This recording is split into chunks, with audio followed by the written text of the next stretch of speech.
Novo caso de exercício irregular da fisioterapia e dessa vez envolvendo falsificação de carimbo e assinatura. Está começando o Movimenta, o podcast diário do jornalismo do Crefito 3. Esta é uma produção da Gerência de Comunicação do Conselho.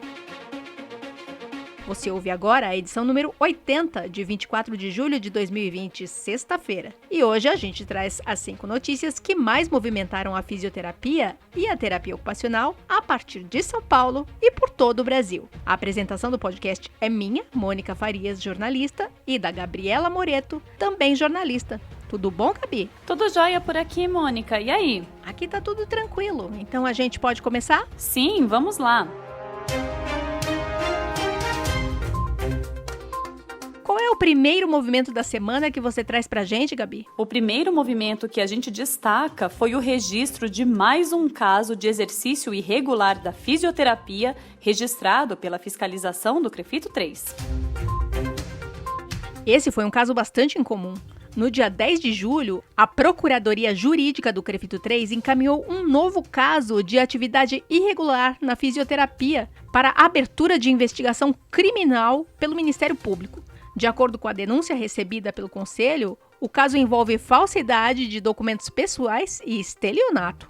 Uma fisioterapeuta que atua fora do estado de São Paulo teve conhecimento, por meio de uma auditoria de uma seguradora, de que o seu carimbo constava da ficha de avaliação de um paciente beneficiado pelo DPVAT ou DPVAT, que é o seguro por danos pessoais causados por veículos automotores de via terrestre. Esse atendimento ao paciente teria sido prestado por essa fisioterapeuta em uma clínica de São José do Rio Preto. Só que a fisioterapeuta em questão, como já dito, não atua há algum tempo no estado de São Paulo. O carimbo com seu nome foi falsificado e a assinatura na ficha de avaliação do paciente não é sua. Existe grande possibilidade de que seu carimbo e sua identificação profissional estejam sendo utilizados para fraudes no recebimento do seguro DPVAT. Esse caso é bem complexo, envolve ainda uma clínica de fisioterapia que está com registro irregular no Crefito e já foi enviado para o Ministério Público para abertura de investigação criminal. No site do Crefito 3 tem uma notícia bastante detalhada sobre esse caso.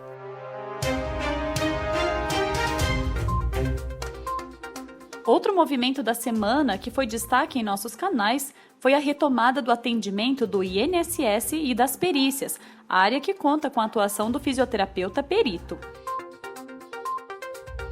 Nessa semana, o INSS anunciou a retomada gradual dos atendimentos presenciais, que voltam no dia 3 de agosto, com agendamento prévio. O fechamento das agências interrompeu um dos principais serviços prestados pelo INSS, que são as perícias, uma atividade que conta também com o trabalho do fisioterapeuta. Com a chegada do novo coronavírus, as avaliações clínicas periciais para a constatação das incapacidades funcionais ficaram totalmente prejudicadas por conta do contato físico nas avaliações cinésico-funcionais. O INSS precisou alterar alguns serviços para dar continuidade aos atendimentos sobre perícia por teleatendimento, e isso funcionou para a avaliação de documentos, mas não funciona para a avaliação clínica funcional, que exige o contato físico com o periciado. Sem a realização desse trabalho do fisioterapeuta perito, as partes interessadas podem acabar sendo prejudicadas. Por isso, a volta desse atendimento é tão essencial.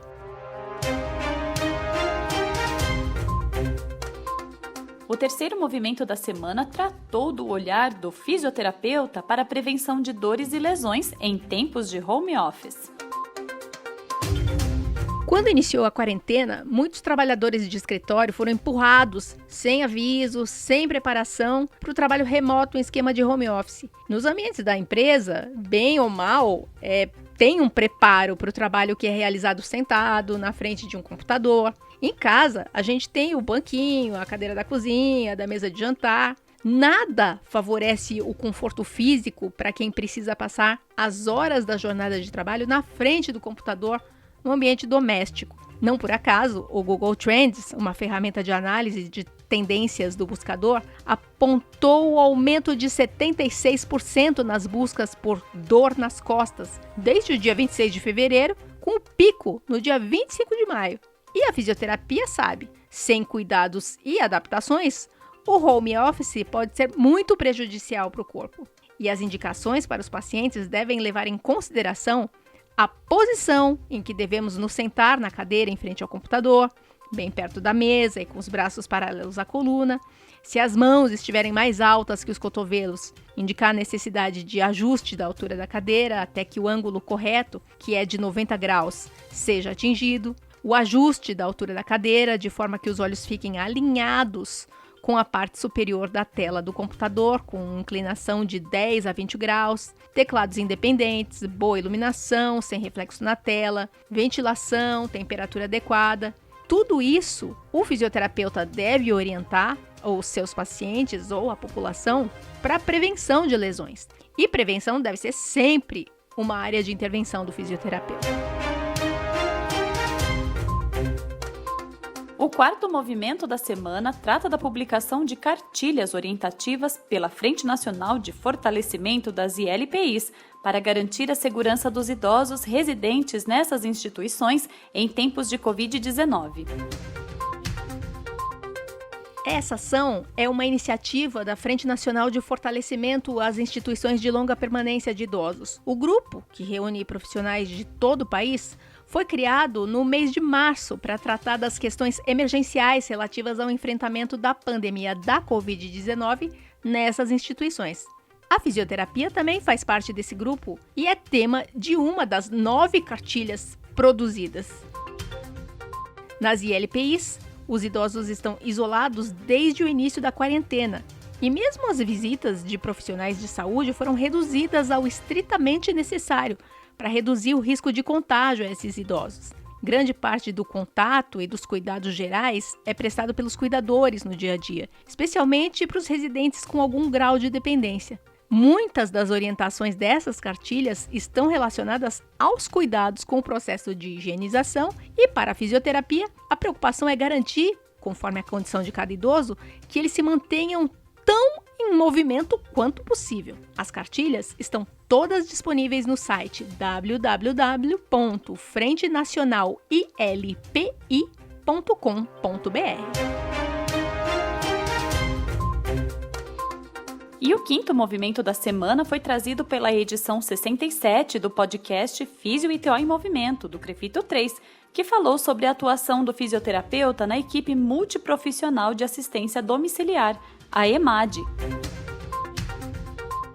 A atuação profissional em saúde coletiva é percebida por quem é de outras especialidades ou como algo muito engessado, preocupado com lei, com portaria do Ministério da Saúde, ou então como algo muito precário. Precário acaba sendo mesmo, pelas questões de investimento ou de falta de investimento em saúde pública, que é uma condição crônica no país. Mas está muito longe de ser uma área burocrática e engessada. Ao contrário, a saúde coletiva exige dos profissionais da equipe muita criatividade, flexibilidade e jogo de cintura. Em troca, essa área leva aos profissionais muito aprendizado, muitas experiências e paixão, que é como muitos profissionais da área definem sua relação com a saúde coletiva. Nessa edição 67 do podcast Físio e TO em Movimento, que foi ao ar na última terça-feira, 2 fisioterapeutas fazem relatos da sua vivência em uma área bastante específica da saúde coletiva, falando sobre a sua atuação na equipe multiprofissional de assistência domiciliar, a EMAD.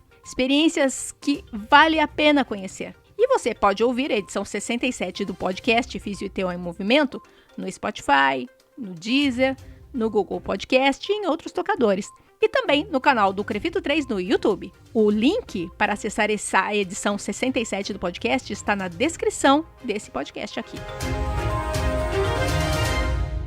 E aqui a gente conclui essa edição do Movimenta com a apresentação dos 5 movimentos mais importantes da semana da fisioterapia e da terapia ocupacional. Eu sou a Mônica Farias e agradeço a companhia da colega jornalista Gabriela Moreto na apresentação do podcast. Valeu, Mônica. A gente se encontra no podcast de segunda-feira. E eu também agradeço o Rodrigo Cavalheiro, o editor de áudio do Crefito 3, que edita este podcast. Agradeço também a estagiária de design, Eduine Azevedo, e o trabalho de relacionamento da Ana Carolina Soares. Voltamos com mais notícias na segunda-feira.